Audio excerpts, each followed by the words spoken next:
Welcome back to the Mind Compass, your 10-minute dose of mindset growth for stress management, anxiety relief, and personal development. Whatta. And g'day viewers, I'm Michael. And I'm Janet.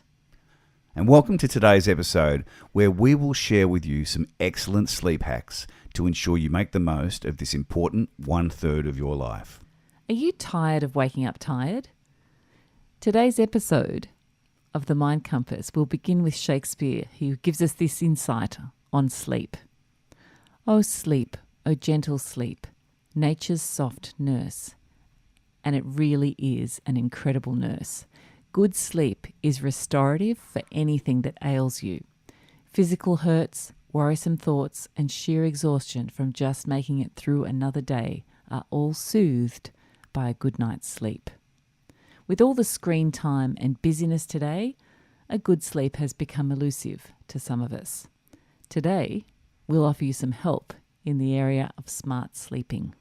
By the end of this episode, you will walk away with 3 key things. Firstly, you'll understand the science of sleep, and that's the difference between light sleep, deep sleep, and REM sleep, and how these contribute to physical and mental well-being. We'll cover sleep problems and prescriptions for addressing them, and we're going to talk about this amazing topic called Beditation, which is like meditation but in bed, and how using this method allowed Janet to cope through several years of sleeplessness. Let's begin with a quick look at the science of sleep. Sleep consists of 2 phases, REM or REM, which is rapid eye movement sleep, and non-REM sleep. Non-REM sleep consists of 4 stages. The first stage, between being awake and falling asleep, average times for this phase are between 1 to 7 minutes. The second is light sleep. Your heart rate and breathing regulate and your body temperature decreases. The average time for this phase is between 10 and 25 minutes. The third and fourth stages are deep sleep. Average times between 20 and 40 minutes. Historically, it was thought that REM sleep, the rapid eye movement sleep, which averages between 10 and 60 minutes, was the most important stage for both learning and memory. However, more recent studies have revealed that non-REM sleep is the more restorative phase. And for those of us who panic about not sleeping, and I know that I've been there before, for hours and hours of unbroken sleep, these shorter sleep phases are to be celebrated. Now let's look at 9 common sleep problems, and we'll give you some prescriptions to resolve them. These are some of the reasons why people have trouble sleeping, and they can vary from person to person. So we'll start with stress and anxiety. So things like worry about work, personal life, or upcoming events can cause an overactive mind, making it hard to relax and fall asleep. So to solve this, write down on a pad of paper everything that is playing on your mind and put it away in your bedside drawer. You're getting it out of your head and onto the paper. It's very simple, but very powerful. Poor sleep habits include inconsistent sleep schedules, so going to bed at different times every night, using electronics before bed, or having an uncomfortable sleep environment, which severely disrupts your sleep patterns. The solution for this is to set a regular bedtime, like a kid, and stick to it. Factor in at least half an hour without screens before bed, and invest in 2 old school things, an alarm clock and either a CD or an MP3 player. Charge your phone out of your reach. Reaching for it and scrolling is not going to help you get a good night's sleep. No, there was a comedian that we listened to recently where he was talking about when he would wake up to go to the toilet in the middle of the night and he'd wake his wife because the floor creaked, and then he'd come back from the toilet and she was on the phone buying shoes. It was hilarious. A third one is physical health issues. Conditions like chronic pain, asthma, acid reflux, and sleep apnea, restless legs, can really interfere with restful sleep. So if you have any of these issues, please see your doctor for professional guidance about any of those health conditions. Same with mental health disorders. If you're suffering depression or anxiety, these can often be linked to sleep difficulties, making it hard to fall asleep or stay asleep. Again, you need to see your doctor for professional medical advice about these health conditions. And then there's our good old friends, caffeine and stimulants. So consuming caffeine, nicotine, or any other stimulants too close to bedtime can absolutely interfere with the body's ability to wind down. So our prescription for this is stop it. You have the choice. Choose a relaxing herbal tea or a water instead.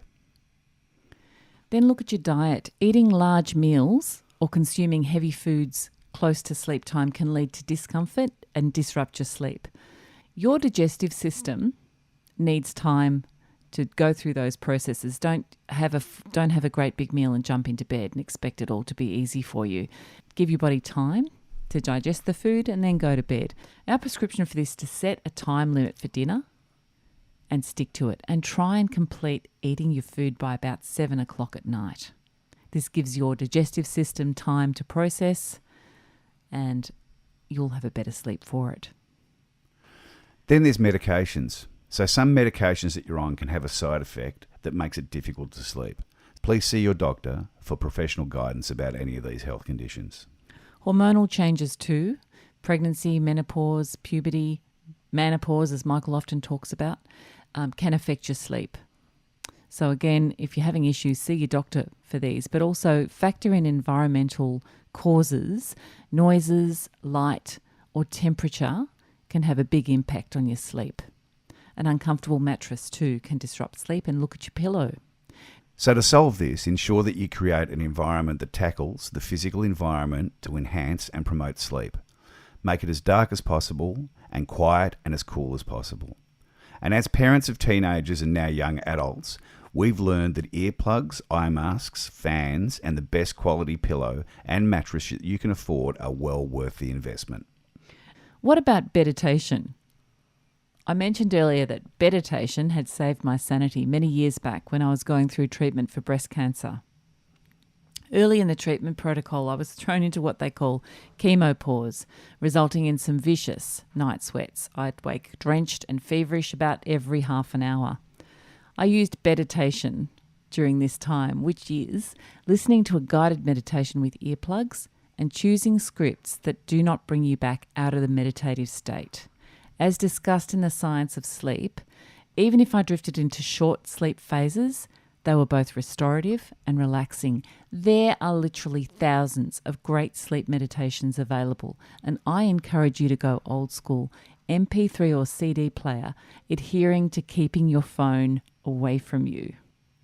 So to finish, we're going to talk about the importance of naps. And naps are so powerful. And if you think about all the Europeans that do it all the time, and the Middle Easterns, they have their power naps in the afternoon. And think about, Jim Rohn, I remember once talking about it. If you go to a CEO's office, what's he got in there? Generally, they've got a couch. And what's the couch for? A power nap. So, however, keep them short, 10 minutes or no longer than 20 to 30 minutes. That's when they're most beneficial. Napping too long or too late in the day can actually affect your night's sleep.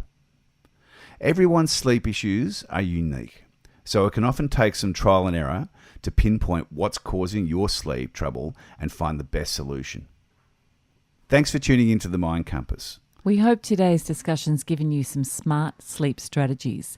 If you found value in this episode, share it with a friend who might need to hear it. Remember to hit subscribe if you haven't already and leave a review. It helps more people like you embark on the journey of growth and transformation. Until next time, sleep soundly and sweet dreams. Love and blessings. See ya.